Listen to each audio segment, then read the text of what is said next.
জীৱনৰ প্ৰথমটো train journey যিটো মই আধাতে সামৰিব লগা হ'ল। নমস্কাৰ, আছো বৰ্তমান উত্তৰ পূবৰ এখন অন্যতম ৰাজ্যৰ ৰাজধানী আগৰতলাত। আৰু আজি যাত্ৰা কৰিম এই ত্ৰিপুৰা ৰাজ্যৰ আগৰতলাৰ পৰা ৱেষ্ট বেংগলৰ কলকাতালৈ গৰীব ৰথ এক্সপ্ৰেছত। নামটো শুনি আচৰিত নহ'ব, আপুনি ভবাৰ দৰে ময়ো প্ৰথমে গৰীব মানে দুখীয়াৰ ট্ৰেইন বুলি ভাবিছিলোঁ। কিন্তু গোটেই ট্ৰেইনখনেই এচি বা থাৰ্ড ইকনমি কোচ। প্ৰথমে গৈ নিজৰ চিটত বহি একাপ চাহ খাই দিনটোৰ আৰম্ভণি কৰিলোঁ। আৰু এটা কথা জানেনে, মোৰ ওচৰত যে বাংলাদেশৰ মানুহো আছে, তেওঁলোকে সুদূৰ বাংলাদেশৰ পৰা কলকাতালৈ জাৰ্ণি কৰিছে। তেনেকৈ ত্ৰিপুৰা ৰাজ্য পাৰ হৈ আহি অসমৰ কৰিমগঞ্জ জিলাৰ বদৰপুৰ পালোঁ। আৰু এই ট্ৰেইনখনৰ মুখ্য আকৰ্ষণ বুলি ক'লে বদৰপুৰৰ পৰা হাফলঙলৈ, য'ত আছে এনেকুৱা ধুনীয়া ধুনীয়া মনোমোহা প্ৰাকৃতিক সৌন্দৰ্য।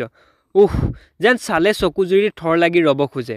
আহিব কেতিয়াবা আমাৰ এই সোণৰ অসমৰ ধুনীয়া সৌন্দৰ্যবোৰ চাবলৈ।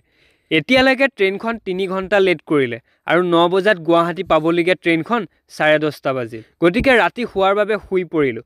পিছদিনা উঠি দেখোঁ আমি ৱেষ্ট বেংগলৰ কোচবিহাৰ, নিউ জলপাইগুৰি পাৰ হৈ বিহাৰ পালোহি। আজি বতৰটো ইমান ভাল নহয়, কিন বৰষুণো পৰিছে। মোৰ কিন্তু জাৰ্ণিত বৰষুণ পৰিলেহে ভাল লাগে।